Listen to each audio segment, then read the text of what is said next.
Welcome to HPC News Bytes, a weekly show about important news in the world of supercomputing, AI, and other advanced technologies.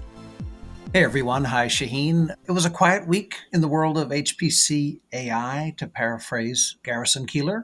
Week after SC and the week of Thanksgiving, other than, of course, the incredible drama surrounding OpenAI, which captured the attention of the world's media. But in the way of product news, NVIDIA announced Ethernet for AI on Dell, HPE, and Lenovo platforms, which will integrate NVIDIA Spectrum X Ethernet networking. NVIDIA said it is designed to speed up generative AI workloads, achieving 1.6 times higher networking performance for AI communications. Moving data is the most expensive part of computing just when all applications are going big data.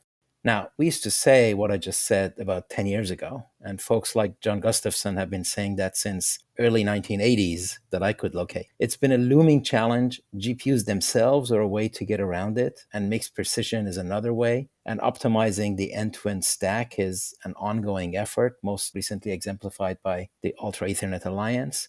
Optimizing specifically for AI, however, is something that you should take with a grain of salt since the whole area is evolving and data movement and access patterns have not gelled yet. But fast is good, and optimizing it in various ways is also good.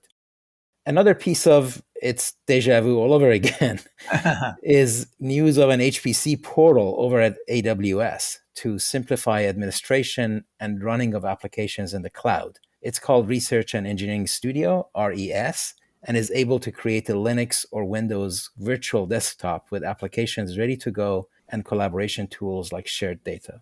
Yeah, I talked with AWS at the conference. They certainly emphasized the administrative advantages of the offering. Managers can set permissions and budgets. The real-time budget oversight seems to be a major selling point, the avoidance of surprise cost overruns. There was also news from China at SC. Sunway showed its SW20610 Pro processor, according to an article in the Chips and Cheese publication, which dates back to late 2020 to early 2021. And it's an improved version of the chip featured in the Sunway Tiahu Lite. I know you have some thoughts on this, Shaheen. I would, yes. So the existing system at number 11, which showed up in 2016, has over 10.5 million cores, no accelerators, and scored 93 petaflops, which was 74% of its peak speed. This system looks like a linear progression, more core groups, more nodes, and apparently more focus on mixed precision also. It comes in at over 41 million cores, so at about the same frequency and efficiency, it should do about 350 to 450 petaflops for HPL.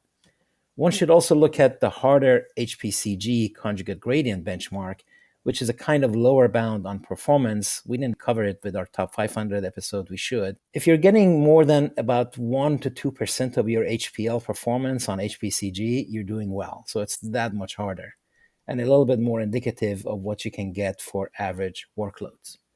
Another piece of news was the Riken Center in Japan announced that they're taking the next step in their quantum science, creating what they aim to be, quote, world's largest and most capable quantum HPC platform, coupling Fugaku with the world's largest quantum machines, real and simulated.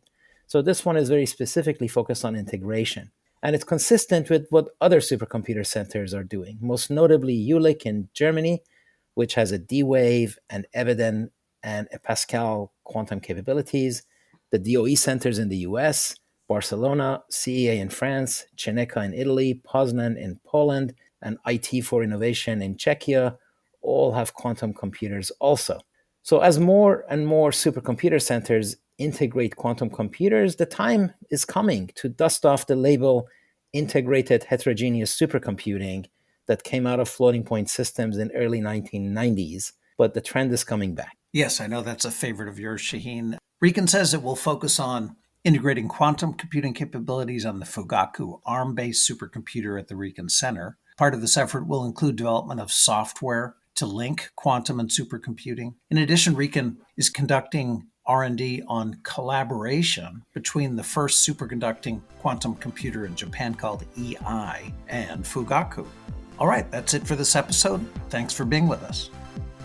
HPC News Bytes is a production of Orion X in association with Inside HPC. Shaheen Khan and Doug Black host the show. Every episode is featured on InsideHPC.com and posted on OrionX.net. Thank you for listening.